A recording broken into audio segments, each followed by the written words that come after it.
The sound of 40 combat boots hitting marble floor in perfect synchronization still echoes in my dreams. But let me take you back to the moment when they told me to wait outside like some unwanted delivery package. When they whispered behind manicured hands about the charity case who somehow ended up at the most exclusive military gala in Washington, D.C. They had no idea who I really was. And when those doors opened, when 40 Marines in dress blues formed two perfect lines and saluted, when that voice boomed across the silent ballroom, "Ladies and gentlemen, please welcome Major General Valentina Rodriguez, recipient of the Medal of Honor," the champagne glasses didn't just stop clinking. They shattered on the floor. My story begins in a place most people only see in war movies. The dusty, unforgiving mountains of Afghanistan, where the air tastes like sand and regret, and every sunrise could be your last. But tonight, I'm standing outside the grand ballroom of the Willard Intercontinental Hotel, wearing a dress that cost more than my first car. I'm listening to the security guard tell me for the third time that there must be some mistake. "Ma'am, this is a private event. Only invited guests." His eyes scan me from head to toe, taking in my simple black dress, my discount store heels, my hair that I'd styled myself in a Pentagon bathroom 20 minutes ago. Everything about me screams doesn't belong here. Through the glass doors, I can see them. Washington's military elite, senators' wives dripping in diamonds, defense contractors laughing over $700 bottles of wine. The annual Heroes Gala, where they honor the finest America has to offer. "I have an invitation," I say quietly, pulling the gold-embossed card from my purse. He barely glances at it. "Look, lady, I don't know how you got this, but is there a problem here?" The voice belongs to a woman who looks like she stepped out of a magazine spread titled, "How to Spend Your Husband's Military Pension." Designer everything, jewelry that could fund a small war, and that particular smile wealthy people wear when they're about to destroy someone they consider beneath them. "Mrs. Blackwood," the guard says, suddenly straightening. "This woman claims she has an invitation, but, oh, honey." Mrs. Blackwood's voice drips with synthetic sweetness. "The staff entrance is around back. You're probably looking for the catering manager." The silence stretches between us like a minefield. I could tell her right now. I could explain that I didn't come here as hired help. I could mention that the invitation in my hand is addressed to Major General V. Rodriguez and that I've earned the right to stand in any room in this city. But I don't. Sometimes the most powerful weapon is patience. "There seems to be some confusion," I say instead. "Perhaps I should wait out here until it's sorted out." Mrs. Blackwood's smile widens, satisfied. How refreshing to meet someone who knows their place. "James," she addresses the guard, "make sure she stays comfortable out here." The glass doors close with a soft whoosh, sealing me outside their perfect world. As I stand in that marble hallway, my reflection staring back from polished walls, I remember another time I was told to wait outside. It was 12 years ago, and I was 19 years old, standing in the recruitment office in El Paso, Texas. The sergeant behind the desk had the same expression the security guard just gave me, like I was some lost kid who'd wandered into the wrong building. "You sure about this, Rodriguez?" The Marine Corps isn't summer camp. My hands were shaking as I signed the papers, but my voice was steady. "Yes, sir? Your family know you're here?" I thought about my mother, working double shifts at the hospital to keep food on our table after Dad died. I thought about my little brother Miguel, smart enough for college but too proud to accept the scholarship money we couldn't match with living expenses. "They will, sir." What I didn't tell him was that I'd already decided I wasn't going to be another statistic from the south side of El Paso. I wasn't going to be another girl who got pregnant at 16 and spent her life wondering what if. I was going to be something different. Something they'd remember. The first time I put on that uniform, it hung on me like I was playing dress-up in my father's closet. The drill instructor took one look at me. All 5 feet 4 inches of determination wrapped in oversized camouflage. And he laughed. "What are you supposed to be, Rodriguez? The Corps' new mascot?" 13 weeks later, I graduated boot camp as the honor graduate of my class. The same DI who'd mocked me was the one who pinned my eagle, globe, and anchor to my collar. "I was wrong about you, Marine," he whispered as the cameras flashed around us. "Don't let anyone else make the same mistake." Through the glass doors, I watch Mrs. Blackwood holding court near the champagne fountain, no doubt entertaining her friends with the story of the confused woman they left outside. Their laughter carries through the glass like distant artillery fire. It reminds me of another kind of laughter, the kind that echoes off mountain walls in the middle of nowhere. Afghanistan. I was 26 when they deployed me to Forward Operating Base Chapman, a collection of tents and concrete barriers that somehow represented American hope in a landscape that had been swallowing empires for centuries. The male Marines in my unit weren't openly hostile, but they didn't exactly roll out the welcome mat either. To them, I was an experiment. The Pentagon's attempt at political correctness in a war zone where political correctness could get you killed. "Just stay out of the way, Rodriguez," Lieutenant Colonel Harrison told me on my first day. "This isn't the place to prove a point. But war has a way of not caring about anyone's opinions." It was during my 3rd month there when intel picked up chatter about a planned attack on a girls' school in the nearby village. 37 children, ages 6 to 14, attended classes in a building that used to be someone's home. The Taliban had declared that educating girls was an act of war against God. The mission was supposed to be simple: get in, evacuate the school, neutralize any threats. A standard operation that should have taken 2 hours. We'd been in position for 15 minutes when everything went sideways. The explosion that took out our lead vehicle didn't just scatter metal and sand. It scattered our carefully planned operation into chaos. Radio communication went dead. Smoke filled the valley like fog.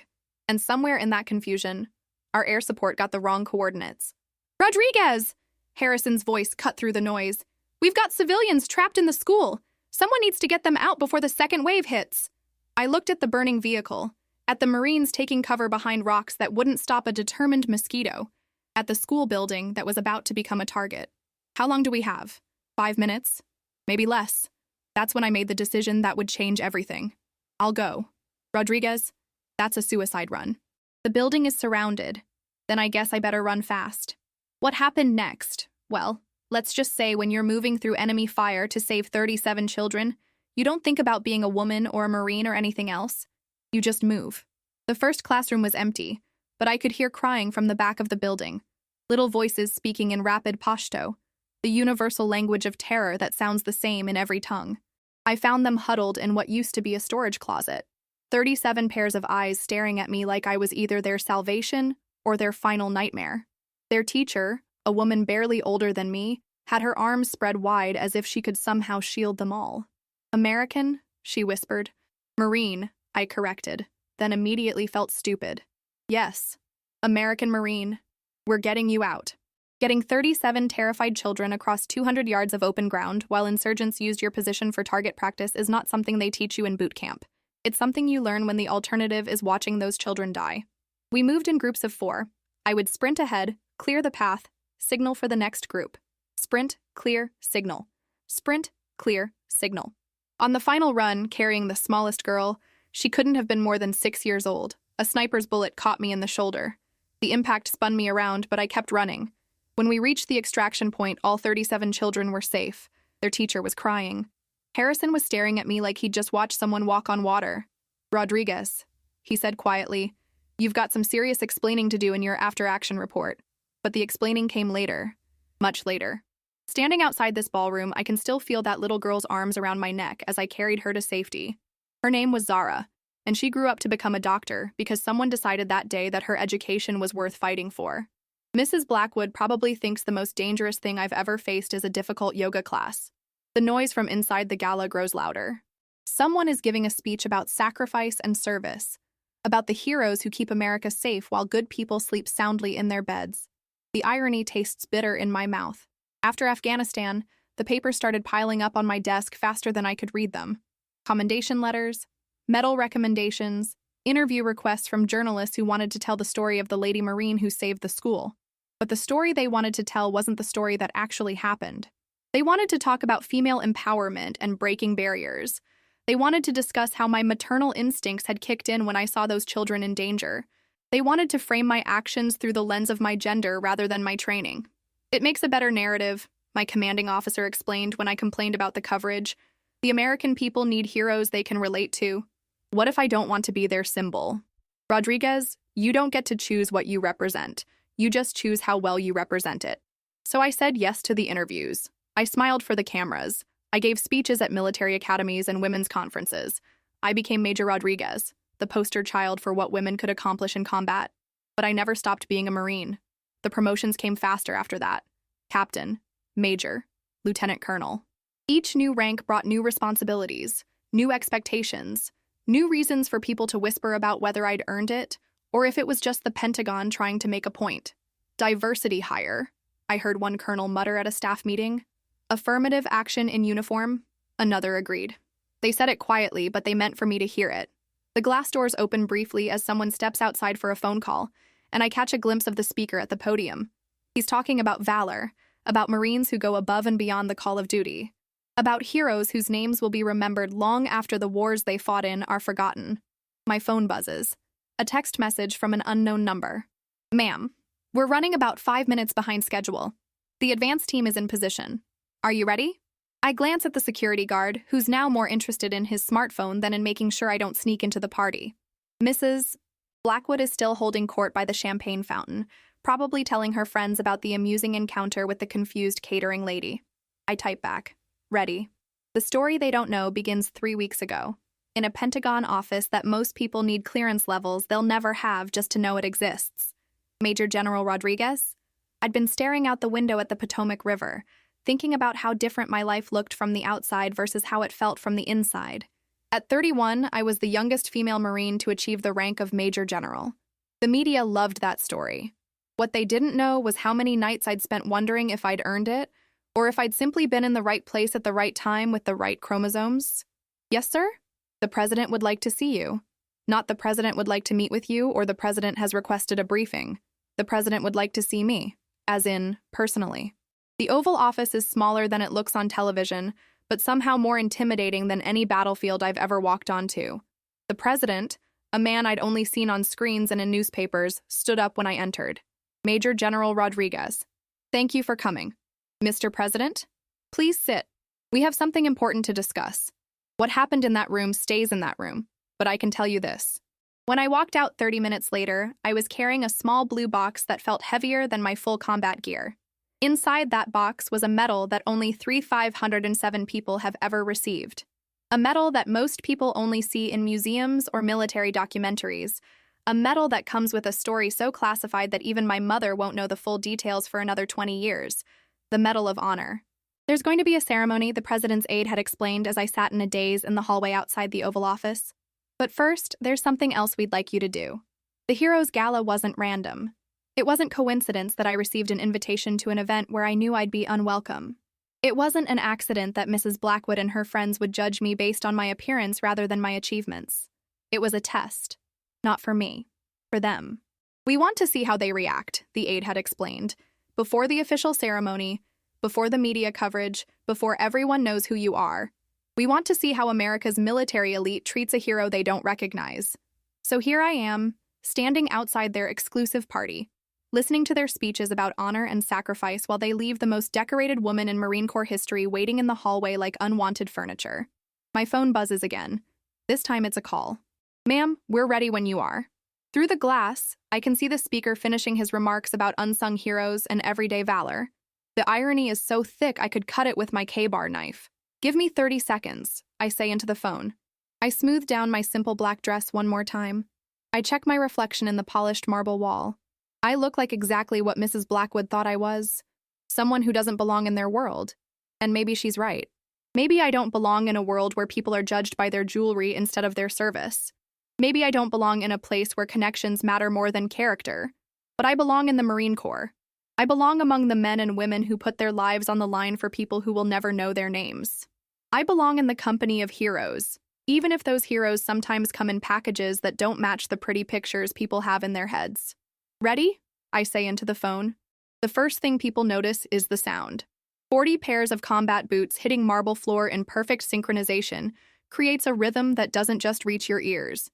It reaches into your chest and grabs your heartbeat, forcing it to match the cadence of warriors on the march. The glass doors swing open with a force that makes everyone in the ballroom stop mid-conversation. Champagne glasses pause halfway to lips. Laughter dies in throats. The speaker at the podium stops mid-sentence about heroism and sacrifice. Because walking through those doors, in 2 perfect lines of dress blue uniforms that represent everything America stands for, are 40 Marines, whose combined service record reads like a history of every major conflict of the past 2 decades. And they're all looking at me. Ma'am, the lead Marine says, his voice carrying across the now silent ballroom. This way, please. I step between those 2 lines of Marines. Men and women I've served with, fought alongside, bled with in places whose names most people can't pronounce. They form a corridor of honor that leads directly to the podium where, moments ago, someone was giving speeches about theoretical heroes. Mrs. Blackwood's champagne glass slips from her fingers and shatters on the marble floor. The security guard who told me to wait outside looks like he's having a medical emergency. The speaker at the podium stares at the procession moving through his gala like we're a mirage that might disappear if he blinks. But we don't disappear. Ladies and gentlemen, a new voice booms over the sound system, a voice that belongs to the Commandant of the Marine Corps, a man whose presence at this gala suddenly makes perfect sense. Please welcome Major General Valentina Rodriguez, recipient of the Medal of Honor for extraordinary heroism in Afghanistan, where her actions saved 37 civilians and prevented an international humanitarian crisis. The silence in the room is so complete that you can hear the champagne still dripping from Mrs. Blackwood's broken glass onto the marble floor. Major General Rodriguez, the Commandant continues, has just returned from a classified mission that prevented what intelligence agencies are calling the most significant terrorist threat to American soil since September 11th. Due to the classified nature of her recent service, the details of her heroism may never be fully known to the public. I reach the podium and turn to face the room full of people who, 5 minutes ago, thought I was the hired help. The same woman who told me to use the service entrance is now staring at me like I've just materialized from another dimension. The security guard who checked my invitation like it was a fake ID looks like he wants to crawl under the nearest table and hide. But it's not their shock that I remember most clearly. It's the silence.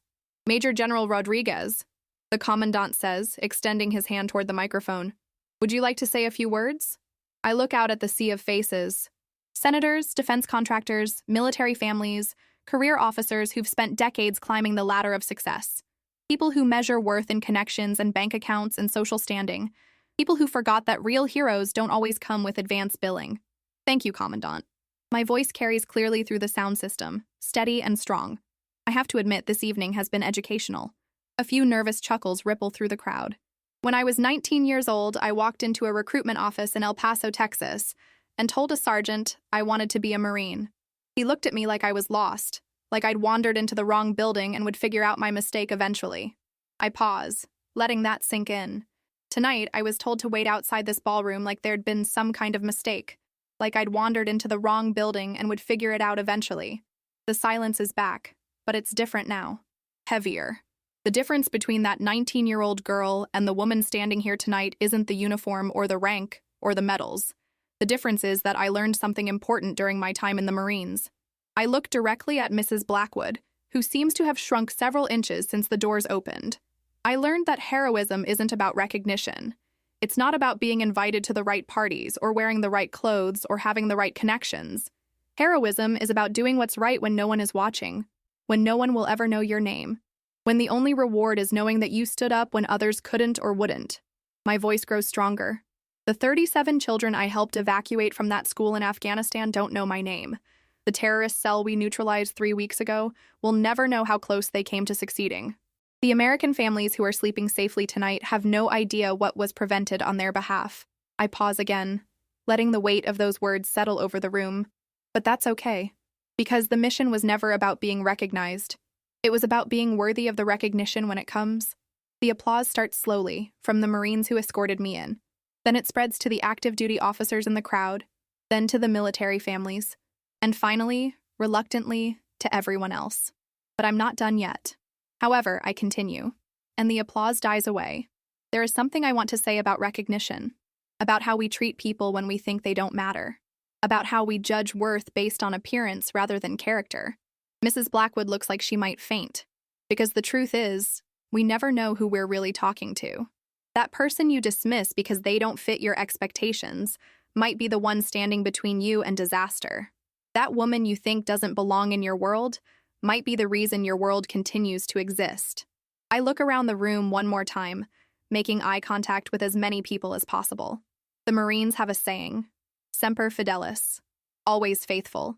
It means we're faithful to our mission, to our core, to our country, and to each other. But it also means we're faithful to our principles, even when it's inconvenient, even when it's difficult, even when no one else is watching. As I step down from the podium, the 40 Marines form their honor corridor again. But this time, as I walk through it, something different happens. The applause isn't polite anymore. It's thunderous. It's genuine. It's the sound of people realizing they've just witnessed something they'll be talking about for the rest of their lives. Mrs. Blackwood approaches me as I reach the end of the marine corridor. Her face is red, her hands are shaking, and she looks like she might cry. Major General Rodriguez. I owe you an apology. I stop and look at her. Really look at her. And I see something I didn't expect. Genuine remorse. Mrs. Blackwood, right? Yes, ma'am. What I said earlier about the service entrance, I had no idea who you were. Would it have mattered if you did? The question hangs in the air between us like a challenge. I'd like to think so, but honestly, I don't know. And that's what I need to apologize for. Not just for not recognizing you, but for judging you before I knew anything about you. It's the most honest thing anyone has said to me all evening. Mrs. Blackwood, do you know what I was doing 5 minutes before those doors opened? No, ma'am. I was thinking about those 37 children in Afghanistan, about how scared they were when I found them, about how they didn't care that I was a woman or a Marine or anything else. They just cared that someone had come to help them. I step closer to her. That's what service really means. It means showing up for people who need help, regardless of whether they can do anything for you in return. It means treating everyone with dignity, even when you think they can't benefit you. Mrs. Blackwood nods, tears forming in her eyes. I understand, ma'am. And I'm sorry. Truly sorry. Apology accepted. But more importantly, lesson learned? Yes, ma'am. Lesson learned. Later that evening, after the formal presentations and the dinner speeches and the endless rounds of handshakes and congratulations, I find myself on the hotel's rooftop terrace, looking out over the lights of Washington, D.C. The Medal of Honor ceremony is scheduled for next week. There will be media coverage, official photographs, speeches by important people about service and sacrifice. My mother is flying in from El Paso. Miguel, now Dr. Miguel Rodriguez, thanks to the GI Bill that paid for his medical school, will be there in uniform as a Navy flight surgeon. But tonight, it's just me and the city lights and the memory of those 40 Marines walking through that ballroom like they owned the place. Because they did own it. We all did. Every person who's ever put on a uniform and sworn to protect something bigger than themselves owns every room they walk into, whether the people in that room realize it or not. My phone buzzes. A text from an unknown number. Ma'am, thank you for letting us be part of tonight. It was an honor to serve as your escort. Semper Fi. I smile and type back. The honor was mine, Marine. Semper Fi. Another text. This one from a number I recognize. My former commanding officer from Afghanistan. Saw the video. Someone posted it online. It's already got 2 million views. You made us all proud tonight, General. I pull up the video on my phone. There it is. The moment those doors opened, the march through the ballroom, the speech that I'd never planned to give. In the comments section, people are sharing their own stories about being underestimated, about moments when the truth finally came out. But there's one comment that stops me cold. My name is Dr. Zara Ahmadi. I am the little girl Major General Rodriguez carried to safety in Afghanistan 13 years ago. I am now a pediatric surgeon in Boston. To the woman who taught me that heroism comes in all forms, thank you for showing me that courage isn't about being fearless. It's about being afraid and doing what's right anyway.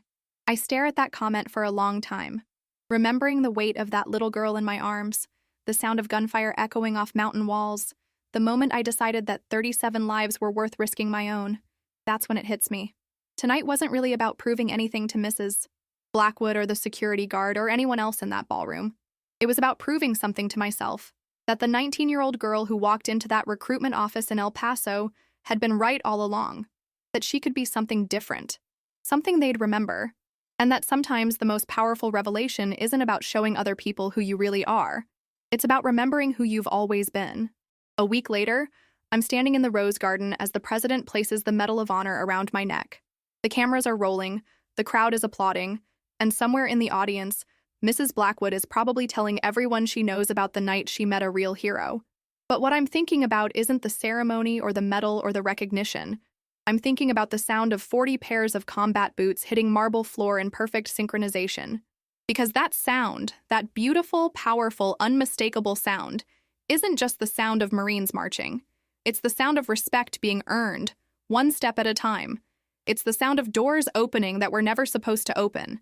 It's the sound of a little girl from El Paso who decided she was going to be something different, something they'd remember. And most importantly, it's the sound that echoes long after the moment has passed. reminding everyone who hears it that heroes don't always come with advance billing. Sometimes they come in simple black dresses, carrying invitations to parties where they're not expected to belong. Sometimes they wait patiently outside ballroom doors, knowing that when the time is right, those doors will open. And sometimes, just sometimes, they walk through those doors with 40 Marines at their back, ready to show the world what real recognition looks like. The sound of those boots still echoes in my dreams. But now they're marching toward something instead of away from it. They're marching toward a future where being underestimated isn't an insult. It's an opportunity. You know, standing here tonight, I learned something else about recognition, about the small gestures that mean everything. If this story moved you, if it reminded you that we never know who we're really talking to, there's something you can do right now that costs nothing but means the world to me. Most people listen and walk away. But you're not most people, are you? You stayed until the end. You heard my story. That little red subscribe button below? Almost no one clicks it, but it's the only help I need from you. It's free. It takes 2 seconds, and it tells me that my story mattered, that sharing these moments of truth was worth it. Just like those Marines had my back when those doors opened, I'm asking you to have mine. 1 click. That's all. Because every subscription is someone saying, I believe these stories need to be heard. And maybe, just maybe, the next story will be about someone you know, someone who's waiting outside their own doors, hoping someone will recognize who they really are. Will you be part of that recognition? Subscribe now. Let's march forward together.